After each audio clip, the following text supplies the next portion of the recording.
This is an important occasion in everybody's life to participate in such a mega event.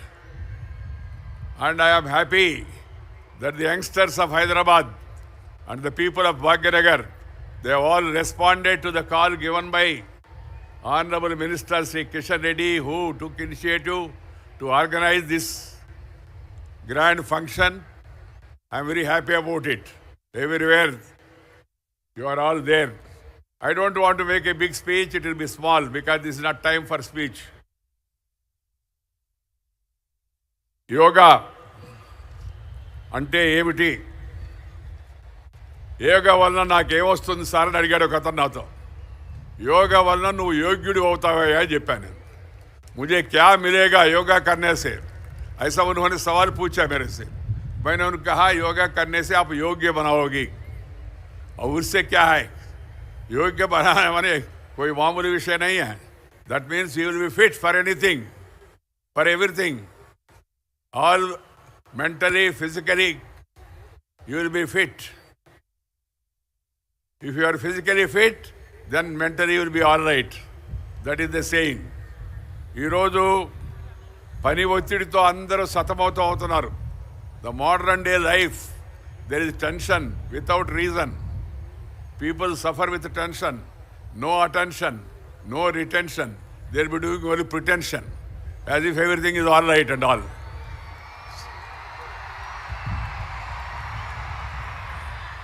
And in this particular juncture of the public life of not only India and also even Western countries more for that matter, yoga is the therapy, yoga is the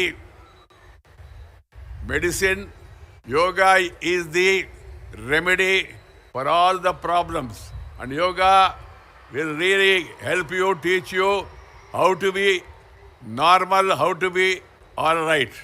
Keeping that in mind, I would call upon the people to join this program in large number. And then this is not a one-day program. It's not a one-day event for a camera or for general public and all. Yoga should be part of your life. మన జీవితంలో యోగా ఒక భాగస్వామ్యం కావాలి. ప్రతి ఒక్కరు యోగా తయారు చేయాలి. యోగా చేసినందువల్ల అందరూ యోగ్యులుగా తయారై భారతదేశాన్ని మరింత శక్తివంతమైన దేశంగా ముందుకు వెళ్ళాలని చెప్పి నేను మనవి చేస్తూ ఉన్నాను. So it should be taken as a mission, not for commission, no remission, no omission, passion for the nation. Then have this mission of yoga. That is my advice to all the youngsters. ఒకే భూమి ఒకే ఆరోగ్యం కోసం యోగా అనే పేరుతో ప్రధానమంత్రి గారు ఇచ్చిన పిలుపుకి ఇవాళ దేశవ్యాప్తంగా కనీ విని ఎరుగని రీతిగా అన్ని రాష్ట్రాల్లో కూడా మనకు సన్నాహాలు మొదలైనవి. మన పక్కనున్న ఆంధ్రప్రదేశ్లో, తెలుగు రాష్ట్రంలో మాన్యులు ప్రధానమంత్రి గారు రేపు వచ్చి ఆ యోగా డే కార్యక్రమాల్లో పాల్గొంటున్నారు. మనం ఒకరోజు ముందుగానే భాగ్యనగరంలో ఇక్కడ యోగా కార్యక్రమాన్ని వాళ్ళ ఒక రకమైన ఆ ఇంగ్లీషులు చెప్తుంటారు కదా, కట్ అండ్ రైజర్ అని, ముందుగా మనం ఈ కార్యక్రమాన్ని వాళ్ళు పెట్టుకున్నాం. సంతోషం. ఈరోజు ప్రజలందరూ శాంతితో ఆరోగ్యంతో ఉండాలనేదే మన యొక్క లక్ష్యం. ప్రపంచ ప్రజలందరూ, మనమే కాదు, ప్రపంచ ప్రజలందరూ కూడా ఆరోగ్యంగా ఉండాలనేది మన లక్ష్యం. అందుకని ఈ సంకల్పాన్ని తీసుకొని మనం ముందుకు వెళ్ళాలి. యోగా అనే పదానికి మన పెద్దలు విస్తృత అర్థాన్ని చెప్పారు. యోగా అంటే ఇంద్రియాలను వశం చేసుకోవడం, యోగా అంటే మానసిక శక్తులను ఏకం చేయడం, యోగం అంటే ఏకాగ్రతను సాధించడం, యోగం అంటే ఆత్మశక్తిని మెరుగుకల్పడం, యోగం అంటే సాధన చేయడం, అంతిమంగా యోగం అంటే మానవత్వాన్ని సాధించడము. అది అంతిమ లక్ష్యం. తత్వశాస్త్రంలోని 6 దర్శనాల్లో యోగ దర్శనం కూడా ఒకటి. భగవద్గీతలోని ప్రతి అధ్యాయాన్ని కూడా మనం కానీ గమనిస్తే దాని యోగమనే అంటారు. ఈ సందర్భంగా ఆది యోగి పతంజలి మహర్షిని స్మరించుకోవడం మనందరి యొక్క ధర్మం. వారు అక్షరబద్ధం చేసిన పతంజలి యోగ సూత్రాలు సర్వకాలాలకు ఆచరణీయమైనవి. యోగ చిత్తవృత్తి నిరోధ అని పతంజలి మహర్షి ఆ రోజుల్లో తెలియజేశారు. యోగా అంటే చిత్త వృత్తులను ప్రవృత్తులను నిగ్రహించడమే అని దాని యొక్క భావం. చిత్తం అంటే మనసు, వృత్తి అంటే పనిచేసి ఆ మనస్తత్వం, ప్రవృత్తి అంటే. అందువల్ల వీటిని నిగ్రహించడం అవుతుందో అది చాలా ముఖ్యం. అభ్యాసం వైరాగ్యం ద్వారానే చిత్తవృత్తులను నిరోధించడం సాధ్యమవుతుందని పెద్దలు చెప్తారు. అభ్యాసం అంటే అవసరమైంది నేర్చుకోవడం, వైరాగ్యం అంటే అనవసరమైన దాన్ని విడిచిపెట్టడం.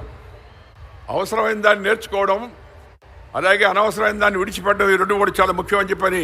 అది శారీరకంగానే కావచ్చు, మానసికంగా కావచ్చు, దాన్ని పాటించడం చాలా అవసరం. ఇప్పుడు ఎందరో మానసిక శాస్త్రవేత్తలు చెప్తున్నారు, పతంజలి మహర్షి చెప్పడమే కాదు. ఇప్పుడు ఈ రోజుల్లో అందరూ ఎవరినైనా సైకాలజిస్ట్కి వెళ్తే, మీరు ఎవరిదైనా ఫిలాసఫర్ దగ్గరికి వెళ్ళినా వాళ్ళందరూ ఈ విషయాలు చెప్తున్నారు. ఈ భారతదేశం మీద జరిగిన విదేశ దాడులు మన సంపదలను హరించడమే కాకుండా మన కళలను శాస్త్రాలను మన నుంచి దూరం చేసే ప్రయత్నం చేశారు.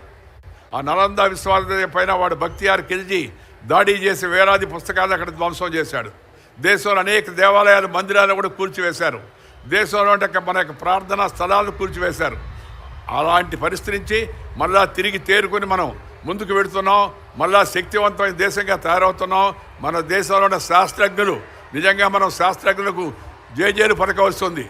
ఆపరేషన్ సింధూర్ ఇవాళ ప్రపంచం అంతా అక్కడ విస్తుపోతుంది. ఆపరేషన్ సింధూర్ అని అంటే ఎంత ప్రిసిషన్తో, ఎంత నేర్పుతో, ఎంత ఓర్పుతో, ఎంత కూర్పుతో చక్కగా వెళ్ళి స్థావరాన్ని గురిపట్టి సరిగ్గా వాళ్ళకి తగినట్టుగా చూసి పక్క వాళ్ళకి కూడా తగలకుండా మళ్ళా 22 నిమిషాలు రావడం ప్రపంచ చరిత్రలోనే ఇది అద్భుతమైన ధైర్య సాహసోపేతాలతో కూడిన కార్యక్రమం అని చెప్పి నేను మనం చేస్తాను.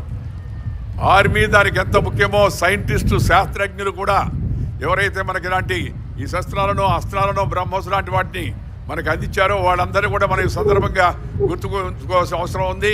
వారిని అభినందించడం పాటు మనం కూడా మన యొక్క జీవితాల్లో ఏదో ఒక విషయంలో కాస్త ప్రావీణ్యత సాధించే ప్రయత్నం చేయాలని మీ అందరికీ మనం చేస్తున్నాను. ఈ యోగా మార్గం ద్వారా ప్రపంచాన్ని అంతా ఏకం చేయడం, యోగ మార్గం ద్వారా ప్రపంచ శాంతికి దారి చూడడం. ఎందుకంటే if you have tension you cannot pay attention. As I told you earlier, it will be only pretension and you will not have any retention of the ideas. That's why peace is the prerequisite for progress. Peace is the prerequisite for progress. For peace, mental peace, yoga is the best remedy, cheapest remedy. యోగాకు ఛార్జీ లేదు, యోగాకు మతము లేదు. కొంతమంది దాన్ని మతంతో ముడిపెట్టే ప్రయత్నం చేస్తుంటారు. దాన్ని నేను ఏమంటానంటే మతము కాదు, అలా ఆలోచించడం యతిమతం అవుతుందని చెప్పని మనం చేస్తున్నాను. నేను యతిమతము అనే పదము తెలుగులో, మతము కాదు, ఇది మన యొక్క జీవన విధానం. ఇది ఆదికాలం నుంచి, వేదకాలం నుంచి, పుణ్యకాలం నుంచి, పురాణకాలం నుంచి మన పూర్వీకులు అనుభవించి రంగరించి మేళవించి మనకు అందించినట్టు యొక్క ఆ శాస్త్రం అవుతుందో అది యోగా శాస్త్రాన్ని మనందరికి కూడా, మన పిల్లలకు, మన ఇంట్లో ఉండే వాళ్ళందరికీ కూడా, స్త్రీ పురుషులతో సహా అందరికీ యోగాభ్యాసం చేయడం ద్వారా మంచి జీవితాన్ని పొందేందుకు ప్రయత్నం చేయాలని చెప్పి మనం చేస్తూ, యోగా అనేది సర్వధర్మాలకు సంబంధించిన ఒక ఆరోగ్య శాస్త్రం అనే విషయాన్ని మనం గమనించాలి. యోగా విషయంలో అనవసర వివాదాలు పనికిరావు, రాజకీయాలు అస్సలే పనికిరావు.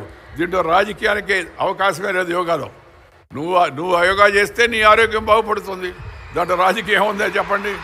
అందుకని ఈ యోగా కార్యక్రమాన్ని మనందరికి కూడా మన జీవితంలో ఒక భాగం చేయవలసిందిగా మీ అందరికి కూడా మనవి చేస్తూ, ఈరోజు ఇంత పెద్ద ఎత్తున తరలి వచ్చినట్టు భాగ్యనగర ప్రజాధికారికి మరొకసారి అభినందన తెలుపుతూ, ఈ కార్యక్రమ నిర్వాహకుడైన కిషన్ రెడ్డి గారిని ఇంకోసారి అభినందిస్తూ మీ దగ్గర సెలవు తీసుకుంటాను. నమస్కారం.